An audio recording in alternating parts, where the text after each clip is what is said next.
नोएडा से बड़ी खबर आ रही है, जहां पर बढ़ते वायु प्रदूषण के चलते प्रशासन ने आज से नर्सरी से 8वीं तक के स्कूल बंद कर दिए हैं। बढ़ते वायु प्रदूषण के चलते प्रशासन ने 9 नवंबर तक स्कूल बंद रखेंगे।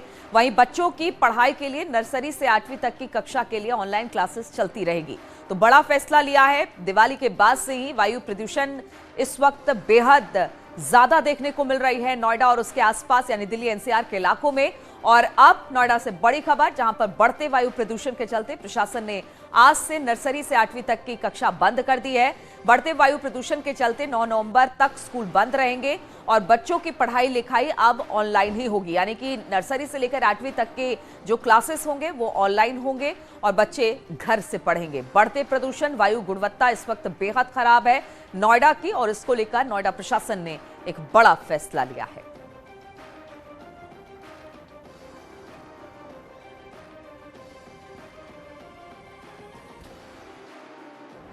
दिल्ली और एनसीआर में प्रदूषण भयावह बना हुआ है, वहीं नोएडा और ग्रेटर नोएडा के हालात भी बदतर हैं। आप देख सकते हैं सुबह का वक्त है, किस तरीके से नोएडा शहर पर धुंध छाई हुई है, विजुअलिटी भी कम हो गई है। ये हाल पिछले 5-6 दिनों से बना हुआ है। यहाँ का AQI लगातार 400 के ऊपर बना हुआ। ऐसे में एहतियात के तौर पर आज से स्कूल बंद कर दिए गए हैं। कक्षा 8 तक के स्कूल 8 नवंबर तक बंद कर दिए गए हैं। इनमें कोई भी आउटडोर एक्टिविटी नहीं होगी। इसको लेकर जिला प्रशासन ने सख्त निर्देश दिए हैं ताकि बच्चों को प्रदूषण से बचाया जा सके। वहीं ग्रैब फोर्स सिस्टम भी लागू कर दिया गया है। इसके वजह से दिल्ली और उसके आसपास इलाकों में BS6 वाहन के अलावा अन्य डीजल वाहन संचालित नहीं होंगे। प्रदूषण के बढ़ते स्तर के चलते लोगों के स्वास्थ्य पर संकट मंडरा रहा है। कैमरामैन संजीव के साथ संदीप पांडे, न्यूज़ 18 नोएडा। तो नर्सरी से 8वीं तक के ऑनलाइन क्लासेस अब होंगे, क्योंकि क्लासेस अब 9 तारीख तक के लिए बंद कर दिए गए हैं। बढ़ते वायु प्रदूषण को देखते हुए नोएडा प्रशासन ने फैसला लिया है। हमने देखा दिवाली के बाद से कैसे जो कि AQI जो इंडेक्स होता है उसमें काफ़ी ज़्यादा जो हवा के हालात है वो काफ़ी ज़्यादा ख़राब थे और बढ़ते वायु प्रदूषण को लेकर अब ये फैसला लिया गया है कि नर्सरी से लेकर 8वीं तक की कक्षा के जो भी छात्र छात्राएं हैं उनको अब स्कूल नहीं आना होगा। स्कूल को बंद कर दिया गया है। ऑनलाइन क्लासेस इस दौरान होती रहेगी बच्चों की और ये आदेश नोएडा प्रशासन की तरफ से जारी कर दिया गया है। सभी स्कूलों में इसे लागू कर दिया गया है। और इसी पर बातचीत करने के लिए संदीप नोएडा से और अमित राणा गाजियाबाद से हमारे साथ जुड़ गए हैं। संदीप, पहले तो आप ही ये बताइए कि देखिए पिछले दिवाली के बाद से हमने देखा कि वायु प्रदूषण किस तरह से दिल्ली एनसीआर को अपनी चपेट में लिए हुए है। धुंध और स्मॉग की एक चादर पूरे वातावरण में देखने को मिल रहा है। अब ऐसे में नोएडा प्रशासन की एक बड़ी पहल कही जा सकती है, बड़ी कार्रवाई की जा सकती है कि बच्चों को इससे बचाया जाए। इसके लिए अब कक्षाएं बंद कर दी गई हैं, ऑनलाइन क्लासेस की शुरुआत कर दी गई है। क्या नोटिफिकेशन में आया है डीएम की तरफ से?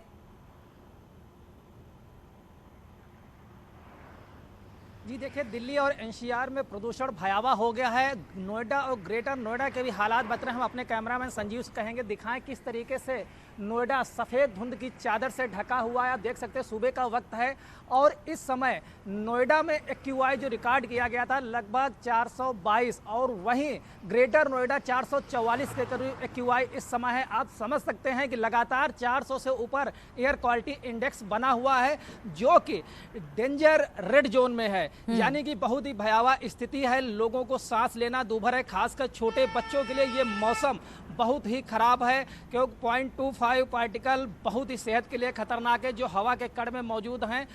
ये स्थिति देखते हुए जिला प्रशासन ने बच्चों के लिए स्कूल बंद कर दिए हैं। कक्षा 8 तक के स्कूल बंद हैं और ऑनलाइन ही वो अपनी क्लास ले सकते हैं। इसके अलावा अन्य स्कूलों पर भी सलाह दी गई है, इसकी ऊपरी क्लासेस को सलाह दी गई, अगर चाहें तो वो भी ऑनलाइन चला सकते हैं, ऐसी गाइडलाइन में है। लेकिन कक्षा 8 तक के स्कूल पूरी तरीके से सरकारी और प्राइवेट बंद कर दिए गए हैं। पूरी तरीके से धुंध छाई हुई है।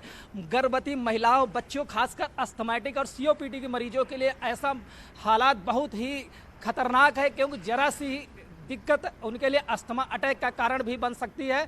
और ये स्थिति लगातार बनी हुई है। प्रदूषण नियंत्रण के जितने भी उपाय हैं वो अफसरों के फेल नज़र आते दिख रहे हैं, क्योंकि प्रदूषण नियंत्रण के लिए ग्रैब फोर्स सिस्टम भी लागू कर दिया है। इसमें BS6 वाहन अब सिर्फ चल सकेंगे, अन्य डीजल के वाहन नहीं चल सकेंगे दिल्ली और आसपास इलाकों में। लेकिन तमाम जद्दोजहद के बाद ग्रैब 3 सिस्टम तक लागू किया गया था, लेकिन प्रदूषण पे नियंत्रण होता नहीं दिख रहा है। बिल्कुल एहतियात अपनी तरफ से बढ़ता जा रहा है। बच्चों के स्कूल जरूर बंद कर दिए गए हैं और भी जो सेफ्टी नॉर्म्स उठाए जाने हैं वायु गुणवत्ता को लेकर वो सब किया जा रहा है। लेकिन इसके बावजूद मौसम वैज्ञानिकों का यह कहना है कि जब तक बारिश नहीं होगी या हवा की रफ्तार तेज नहीं होगी तब तक ये धुंध और स्मॉग की चादर इसी तरह से रहेगी। हमारे साथ अमित भी गाजियाबाद से जुड़े हुए हैं। अमित, हालात बहुत ज्यादा खराब हैं, सांस लेने में बहुत ज्यादा दिक्कत हो रही है और कोरोना की याद एक बार फिर से आ गई है क्योंकि लोगों के चेहरे पर मास्क एक बार फिर से देखने को मिल रहा है। वहां क्या स्थिति है इस वक्त? जी बिल्कुल बताना चाहूँगा, गाजियाबाद भी इससे अछूता नहीं है। गाजियाबाद में भी जहाँ तक आपकी नजर जाएगी वहाँ तक सिर्फ और सिर्फ आपको स्मॉग की चादर ही नजर आएगी। अगर AQI लेवल की बात की जाए, एयर क्वालिटी इंडेक्स की बात की जाए, तो आज भी गाजियाबाद का जो AQI लेवल है वो 407 दर्ज किया गया है, जो कि रेड जोन में आता है, डार्क रेड जोन में आता है और बेहद ही घातक भी है। आपको दिखाना चाहूँगा अपने पीछे की तस्वीरें, गगनचुंबी इमारतें जिनके लिए गाजियाबाद फेमस है वो भी यहाँ पर इस स्मॉग की चादर से ढकी हुई है। जहाँ तक आपकी नजर जाएगी वहाँ तक सिर्फ और सिर्फ स्मॉग की चादर आपको नजर आएगी। जो ऊंची बिल्डिंगें हैं वो भी यहाँ नजर नहीं आ रही है। सीधा सीधा जो असर पड़ रहा है इसका, जो सुबह के समय मॉर्निंग वॉक के लिए निकलते हैं उनके लिए डॉक्टर ने साफ मना किया है कि आप मॉर्निंग वॉक पे ना निकले, अगर जाना भी है तो आप मास्क लगा के निकलें। साथ ही जो बुजुर्ग हैं लोग हैं उनके लिए एहतियात बरतने की बात की गई है, छोटे बच्चों के लिए एहतियात बरतने की बात की गई है। अगर अस्पतालों की मैं बात करूं तो वहां भी दमा और अस्थमा के मरीजों की तादाद दिन ब दिन बढ़ती जा रही है। वजह है दिल्ली NCR सहित गाजियाबाद में बढ़ता हुआ पोल्यूशन। ये पोल्यूशन वो है जो कि दम घोटू जो हवा है उसमें लोगों को रहने के लिए मजबूर कर रहा है। हालांकि शासन और प्रशासन की तरफ से लाख कवायदे की जाती हैं, लाख दावे किए जाते हैं, लेकिन वो तमाम दावे सिर्फ कागजी साबित होते हैं। अगर वो इसी दावों को जमीनी हकीकत पर उतारे, कागजी कार्रवाई न करते हो जमीनी हकीकत पर उतारे तो शायद पोल्यूशन में कुछ कमी है। हालांकि जो छिड़काव की बात नगर निगम की तरफ से की जाती है, लगातार किया भी जा रहा है, लेकिन जिस तरीके से अभी आपने भी बताया कि जरूरत है या तो बहुत तेज हवा चले तब हो सकता है या बारिश आए तब हो सकता है, लेकिन इस दौरान जो परेशानियों का सामना करना पड़ रहा है, बिल्कुल आम लोगों को परेशानियों का सामना करना पड़ रहा है। सबसे ज्यादा बच्चे और बुजुर्ग, सांस लेने में उन्हें काफी ज्यादा दिक्कत हो रही है, इसलिए नोएडा में तो स्कूल बंद कर दिए गए हैं। मेरठ से उमेश भी हमारे साथ है। उमेश, मेरठ का क्या हाल है? क्योंकि दिल्ली NCR और उसके आसपास के क्षेत्रों को हम देखें तो दिवाली के बाद से ही एयर क्वालिटी यहां पर बेहद खराब हुई है। अब प्रशासन की तरफ से इससे निपटने के लिए कोई उपाय किए जा रहे हैं? जी देखिए, NCR समेत समूचे पश्चिमी उत्तर प्रदेश में वायु गुणवत्ता बेहद खराब हो गई है। मेरठ, बागपत सहित समूचे पश्चिमी उत्तर प्रदेश में AQI का लेवल 300 का आंकड़ा पार कर चुका है, यानी खतरनाक स्टेज पर यहाँ AQI हो गया है और दूर दूर तक सिर्फ और सिर्फ धुंध की चादर दिखाई देती है। आप इन तस्वीरों में देखिए, मैं इस वक्त चौराहे पर खड़ा हुआ हूँ और देखिए कितना धुंध है, कितना धुआं है। जहाँ जहाँ तक निगाह जा रही है बस कुछ ही दूर तक विजिबिलिटी है और बाकी धुंध ही धुंध दिखाई दे रही है, धुंध की चादर ही दिखाई दे रही है। सबसे ज्यादा जो मुश्किल आ रही है वो बच्चों के लिए आ रही है। बच्चों को स्कूल जाना पड़ रहा है तो यकीनन उन्हें इस धुंध का सामना करना पड़ रहा है। दूसरी तरफ की तस्वीरें दिखाइए कि किस तरह से लोग चेहरे पर कपड़ा बांध करके निकल रहे हैं या फिर एहतियात बरत करके निकल रहे हैं। तो निश्चित तौर पर ये तस्वीरें बताती हैं कि किस तरह से लोग इस धुंध का सामना कर रहे हैं, इस AQI का बिल्कुल उमेश, तो अब जो हवा की रफ्तार है बेहद कम है, धूल धुएं का गुबार इस वक्त पूरे वातावरण में दिखाई दे रहा है और इससे हवा खराब हो रही है, तो लोगों के लिए ये बेहद खतरनाक साबित हो रही है। ऋषभ भी लखनऊ से हमारे साथ जुड़े हुए हैं। ऋषभ, दिल्ली NCR का तो हाल हमने देखा, हमारे तमाम सहयोगी भी बता रहे हैं और हम भी यहाँ पर रहते हैं, रोज हम इस हवा से दो चार हो रहे हैं, लेकिन क्या करें, काम करना है, निकलना है। लेकिन इसके लिए अब प्रशासन वहां पर, अगर लखनऊ की बात की जाए, वहां पर किस तरह की स्थिति है और प्रशासन इन सब बातों से निपटने के लिए क्या कुछ कर रहा है?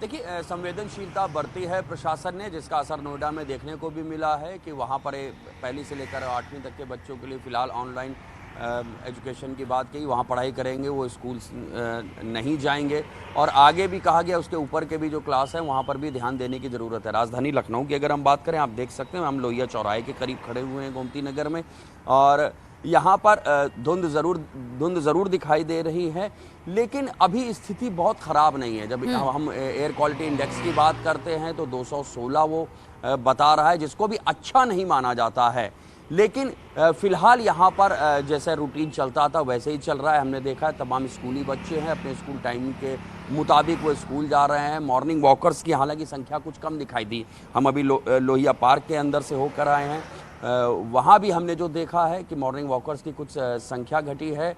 और चूंकि ये मौसम ऐसा हो जाता है, डॉक्टर्स भी तमाम हिदायत देते हैं मॉर्निंग वॉक करने वालों को। बच्चों की श्वास नलिकाएं चूंकि सक्रिय होती हैं, लिहाजा वायु प्रदूषण या अगर हम स्मॉग की बात कर लें इस मौसम में, तो वो उनके ऊपर काफ़ी ख़राब प्रभाव डालती है। उनके फेफड़े चूँकि वो डेवलपिंग होते हैं तो उनके ऊपर भी बुरा बिल्कुल ऋषभ, तो इसीलिए कहा जाता है कि अगर बहुत ज्यादा जरूरत ना हो तो बुजुर्ग और जो बच्चे हैं वो इस तरह से बाहर जाने से बचे जब आपके आसपास हवा की स्थिति इतनी खराब हो। हालांकि लखनऊ की स्थिति दिल्ली एनसीआर से तो बेहतर है, लेकिन बहुत बेहतर नहीं कही जा सकती है। और हम भी लोगों से यही रिक्वेस्ट करेंगे कि अगर बहुत ज्यादा जरूरी ना हो तो इस पॉल्यूशन को देखते हुए आप बाहर कम ही निकले, खासतौर पर बुजुर्ग और बच्चे। और इसलिए प्रशासन ने भी अब एहतियात के तौर पर कदम उठाने शुरू कर दिए हैं। बहुत बहुत शुक्रिया आप सभी का हमारे साथ जुड़ने के लिए।